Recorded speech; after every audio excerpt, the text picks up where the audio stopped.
하나님의 말씀은 잠언 23장 1절로 시작합니다. 예수 그리스도의 계시는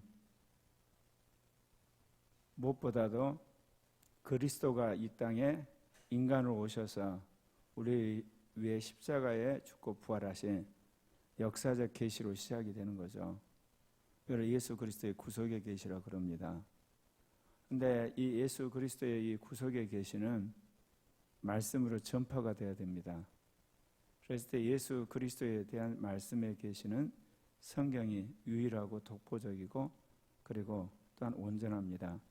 그래서 성경은 예수 그리스도의 계시입니다. 그러면 이 예수 그리스도의 계신 성경의 말씀을 여러분들이 먹게 되면 여러분 안에 이제 그리스도가 들어오시는 겁니다. 그래서 그리스도는 이렇듯 역사적으로 인간으로 오신 예수 그리스도의 계시, 성경을 통해서 말씀으로 전달되는 말씀의 계시, 그리고 우리 안에 오시는 내주하는 그리스도의 계시, 이렇게 삼중적으로 우리에게 이제 계시가 되는데, 그렇다면 여러분이 이 성경을 읽는 목적이 명확하죠. 예수가 누구인지, 예수는 뭐를 하셨는지, 그리고 예수를 우리가 믿을 때 어떻게 예수를 닮아가는지, 그리고 예수가 기뻐하는 삶은 무엇인지, 예수 그리스도의 복음을 어떻게 전할 것인가, 예수 그리스도의 초점을 주셔야 됩니다. 성경은. 왜냐하면 성경은 예수 그리스도의 유일한 언어 계시예요. 아무리 성령이 충만하고 능력이 있다 하더라도 예수 그리스도의 계시는 끝났어요. 그런 의미에서 예수 그리스도의 언어 계시로서 유일한 계신 이 성경에 여러분이 창념을 하셔야만 그리스도를 닮아가는 사람들이 되는 겁니다. 그렇듯 여러분이 그리스도의 관계 속에서 성경을 읽으셔야만 여러분이 유익이 된다, 그 이야기입니다. 그러지 않으면 사실은 다른 종교의 문서처럼 여러분이 적당히 교훈이나 얻고 끝나는 거예요. 인간이 근본적으로 바뀌지 않습니다. 그래서 예수 그리스도에 대한 이런 계시에 대한 말씀이 성경인데, 그 중에서도 예수 그리스도가 이 땅에 오시고 그리고 죽고 부활하셔서 그 예수와 더불어 살았던 사람들의 삶의 증거인 신약 성경부터 읽으셔야 돼요. 그리고 나서 여러분이 구약 성경을 읽어야지 이게 실제적인 크리스찬으로서 삶에 도움이 되지. 그러지 않으면 종교 문서로 끝날 공산이 아주 큽니다. 내가 관원과 함께 앉아 음식을 먹게 되거든 삼가 내 앞에 있는 자가 누구인지 생각하며 내가 만약 음식을 탐하는 자이거든 내 목에 칼을 둘 것이니라. 관원과 함께 식사를 할 때 대부분은 정사를 논의하는 겁니다. 정치적 결정을 하게 되고 어떤 행정적인, 어떤 국가적인 또는 어떤 사회 중요한 문제를 해결하잖아요. 그렇다면 그런 자리에서 같이 음식을 먹을 때는 음식을 먹는 게 목적이 아니잖아요.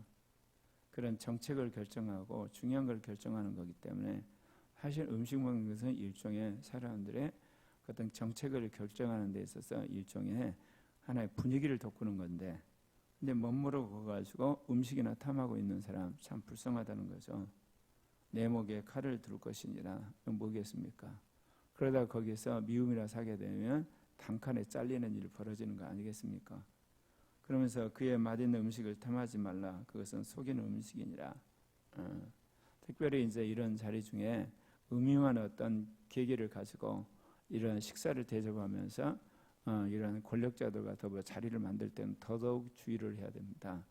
왜냐하면 거기서 말 한마디 잘못한 거, 행동 한마디 잘못하게 되면 자기가 지금까지 평생 싸우는 그런 업적 자체나 관직이 하루아침에 날아가는 수가 있습니다. 그래서 그런 자리에 가서 음식 먹고 그런 탐하는 그런 짓 하지 말라는 거죠. 그 음식 자체가 너에게 사실은 그 중요한 게 아니다. 한마디로 이 관료들과 더불어서 가서 그 정책을 결정하고 거기서 말하는 거, 이게 중요하다는 걸 이야기를 하는 겁니다. 참 잠언이 그런 거 보면 우리 삶에서 여러 부분에 대해서 구석구석마다 조명해 주는 걸 우리는 보게 됩니다. 또 부자 되게 애쓰지 말고 내 사사로운 지혜를 버릴지어다. 내가 어찌 험한 것에 주목하겠느냐. 정령이 재물은 스스로 날개를 내어 하늘을 나는 독수리처럼 날아가리라. 제가 늘 그런 이야기 했죠. 성경이 쓰여진 상황과 오늘날 성경이 선포되는 상황을 잘 비교하시라고. 오늘날 자본주의 사회에서는 이 말이 별로 직접적으로 맞지 않아요. 특히 사업하는 사람에게는.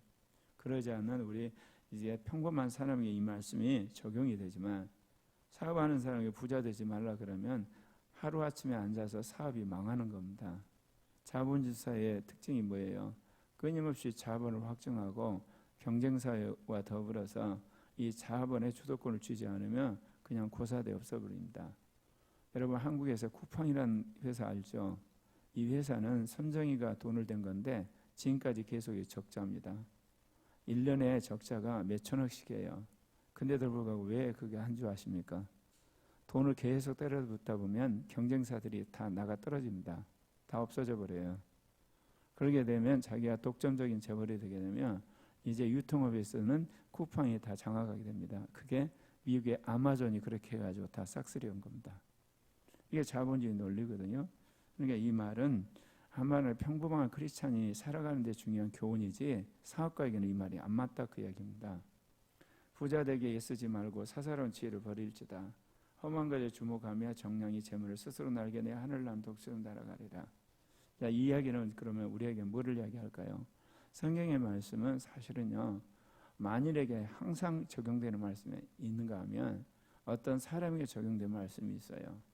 그렇기 때문에 여러분이 정직하게 성경 말씀이 이게 모든 사람에게 적용된 말씀이라 그러면 이것은 여러분이 이유 없이 받아들여야 되지만, 어떤 상황적으로 어떤 사람이 준 말씀인가를 분별해서 여러분이 그걸 받아들여야 될 그런 말씀인데, 이 말씀은 우리가 평범한 크리스찬으로서 그냥 살아가는 사람에게 주는 돈에 대한 교훈입니다. 악한 눈이 있는 자의 음식을 먹지 말며 그의 맛있는 음식을 탐하지 말지어다. 대저 그 마음의 생각이 어떠하면 그 유인도 그러한즉 그가 내게 먹고 마시라 할지라도 그의 마음은 너와 함께하지 아니함이라. 같이 이렇게 음식을 먹고 맞상대를 하게 됐는데 그 사람이 별로 자시하고 한마디로 사이가 좋지 않아요. 특별히 그 사람이 음흉하고 교활해요. 그런 사람들 같이 음식을 먹지 말라는 겁니다. 그런 자리 가서 정신없이 음식 먹는 거, 이건 참 미련하다는 거죠. 그 음식을 대접하는 사람의 생각과 그 의도가 뭐냐 이거죠. 그렇기 때문에 그 사람의 마음은 전혀 너하고 함께할 생각이 없다. 그런데 거기 가서 덥석 음식이나 먹고 뭐가 이렇게 대접을 받으니 좋으니까 할 말 안 할 말 다 하게 되는 거, 그거 어리석다는 거죠. 예. 내가 조금 먹은 것도 토하겠고 내 아름다운 말도 헛된 대로 돌아가리라. 거기서 음식 먹고 대접받는 게 너무 좋아서 자기가 허튼 말을 하게 되면 결국은 그 말이 다 돌아와서 먹은 것마저도 다 토해내야 할 상황이 온다는 거, 여기서 경고하고 있는 겁니다. 미련한 자의 귀에 말하지 말지니 이는 그가 내 지혜로운 말을 없인 여길 것이다. 여기서 악한 눈을 가지고 교활한 생각을 가지고 음식을 대접하는 사람을 미련한 자로 이야기를 하는 겁니다. 그러니까 여기서 보게 되면 여러분, 미련한 종류가 여러 종류라는 걸 알 수가 있어요. 이 다원화 시대 정치에서 미련한 사람이 있고요, 경제에 미련한 사람이 있고, 이 교육에 미련한 사람이 있고, 예술에 미련한 사람이 있고, 목회에 미련한 사람이 있어요. 신학에 미련한. 우리는 그런 미련한다 그러면 이 흔히들 말하면 이 왕정 시대, 옛날 그 고대 시대 가지고 미련한 자, 한마디로 포괄적으로 쓰는데, 오늘 시대에 미련하다는 것은 분야마다 다 달라요. 그런 의미에서 이 미련한 자의 말을 여러분 적용할 때 조심해야 되는데, 오늘 본문에서는 뭐냐, 악한 눈을 가지고, 그러니까 악한 의도를 가지고 식사를 대접하는 자, 그가 미련하다는 거예요. 그런 사람 앞에서 무슨 이렇게 특별히 충간답시고 그런 이야기 하지 말라는 거예요. 오히려 업신여긴다는 거예요. 네. 그래서 대화를 할 때 여러분이 어떤 말을 할 것인가 정말 훈련을 받으셔야 돼요. 이것도 사실 삼위적으로 훈련을 받으셔야 돼요. 어떤 환경 안에서 어떤 말을 하는 건가 절차를, 특별히 여러분이 보면 이런 그 회사라든지 아니면 관공서라든지 이런 국회라는 데 보면 회의하는 절차들이 있죠. 재판하는 절차들. 그리고 무슨 이렇게 고소장 쓴다든지 가서 신문 받을 때 여러분 진술할 때 이런 절차들은 정말 배우셔야 돼요. 안 배우면 거꾸로 여러분이 엄청나게 손해를 끼쳐요. 그런 절차들을 이제 우리가 이제 배워야 되는데, 이렇게 한마디로 악한 의도를 가지고 음식을 대접하는 사람 앞에서는 말하지 말라는 거예요. 특히 충고하지 말라는 거죠. 너희 지루운 말 자체를 없인 여긴다. 그렇게 말하고 있습니다. 옛 지계석을 옮기지 말며 고아들의 밭을 침범하지 말자다. 대저 그들의 구속자는 강하시니 그가 너를 대적하여 그들의 원한을 풀어주시리라. 늘 말씀드린 것처럼 이스라엘은 토지가 하나님의 소유예요. 신유제죠. 그리고 그 토지가 지파마다 소유제로 지파 소유제가 되는데, 그랬을 때 이 땅을 그 경계선을 하나에 표시하는 게 지계석인데 이걸 옮기면 안 된다는 거죠. 특별히 여기에 고아의 밭을 침범하지 말란 말이 뭐겠어요? 부모가 죽어버렸어요. 그러니까 그 땅을 지키는 만한 어른이 없는 거예요. 근데 그 옆에 자기 땅 옆에 있거든요. 그러니까 지계석을 옮겨버리는 거죠. 그러면 힘없는 고아는 가만히 앉아서 땅을 다 뺏기는, 그거를 주님이 진노하셔서 오늘 경고하시는 거죠. 여러분 가끔 그런 뉴스 보죠. 예를 들면 부모가 죽었는데 삼촌이나 고모가 재산이 돼 그거 관리해 준다고 해서 다 가져가 버리는. 그래서 얘가 커서 보니까 예를 들면 삼촌이 고모가 도와준다고 그랬고 재산 다 가져가는 그런 꼴이죠. 근데 여기서 뭐라고 하냐면 그들의 구속자는 강하시니 그가 너를 대적하여 그들의 원한을 풀어주시리라. 거기에 대해서 하나님께서 분명코 이것을 주님께서 풀어주시고 거기에 대해서 원한을 풀어주신다, 그런 이야기인데, 사실 이걸 이스라엘 공동체에서 사람들로 하여금 지계석을 넘기지 마라, 그러기 위해서 엄하게 이야기하지만 인생살이 보면요, 하나님은 사랑이 무한히 많으셔서 이런 죄를 진 사람도 회개하면 용서를 해버리세요. 제가 보면서는 성경 말씀이 곧이것도 이루어진 줄 알았거든요. 여러분 신약 성경과 연결해서 이걸 해석하면 어떤 줄 아세요? 진짜 나쁜 짓을 했어요. 사람도 죽이고 이렇듯 재산도 갈취하고 온갖 나쁜 짓을 했어요. 근데 회개하면 주님이 용서를 해버리세요. 그러면 여러분 안에 분노가 일어나죠. 어떻게 저런 사람이 그러냐? 여러분 이 부분을 어떻게 하실래요? 사실 나란 인간도 악한 거예요. 나란 인간도 못된 건데 하나님의 은혜로 이만큼 내가 살 수 있게끔 하나님이 나를 붙들어 주셨던 거예요.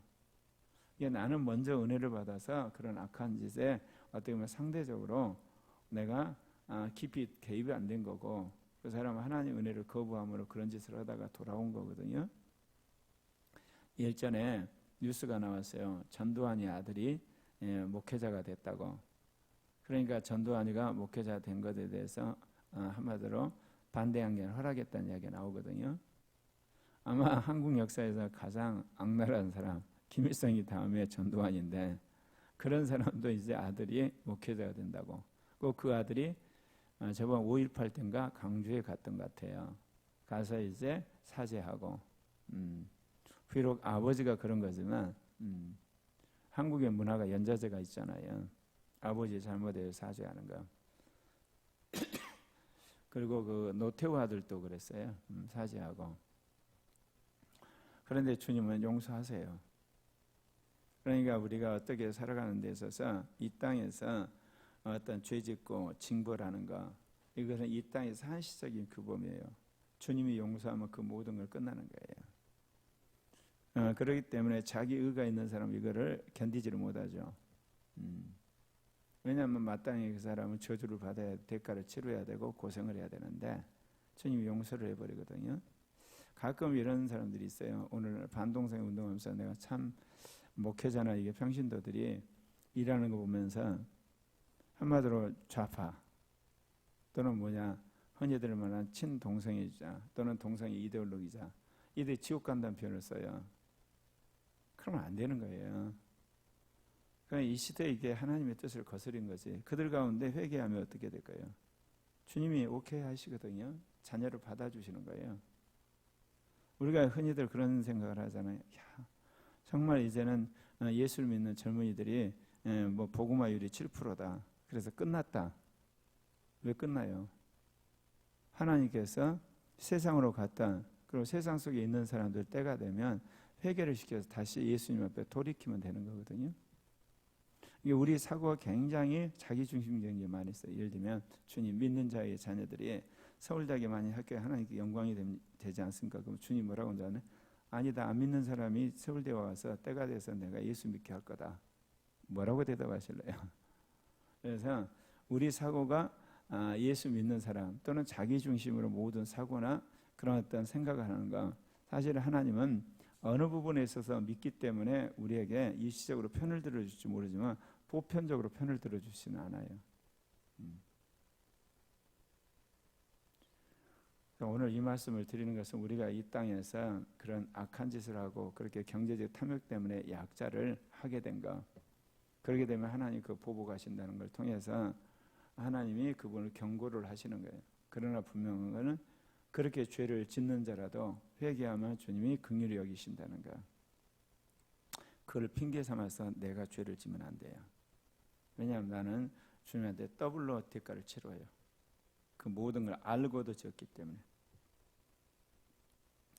훈계에 착심하며 지식의 말씀에 귀를 기울이라. 아이를 훈계하지 아니하려고 하지 말라. 채찍으로 그를 때릴지라도 그가 죽지 아니하리라.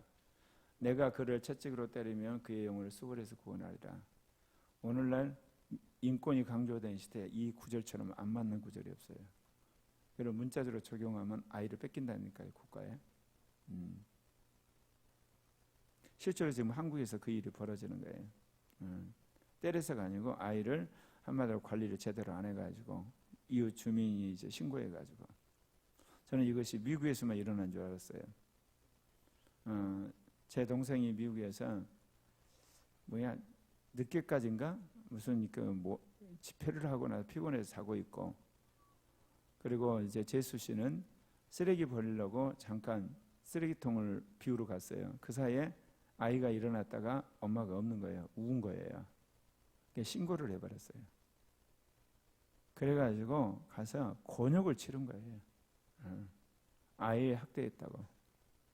근데 우리나라도 지금 벌써 그렇게 됐어요. 이게 뭐를 이야기하느냐?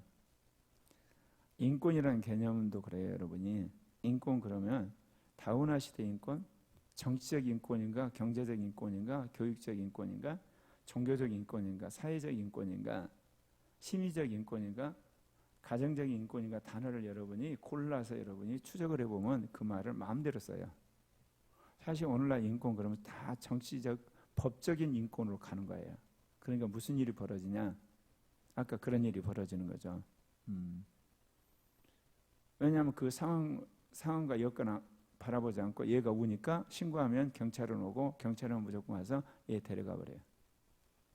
이게 법적인 인권의 아주 맹점이에요. 이건 독재로 가는 거예요, 사실은.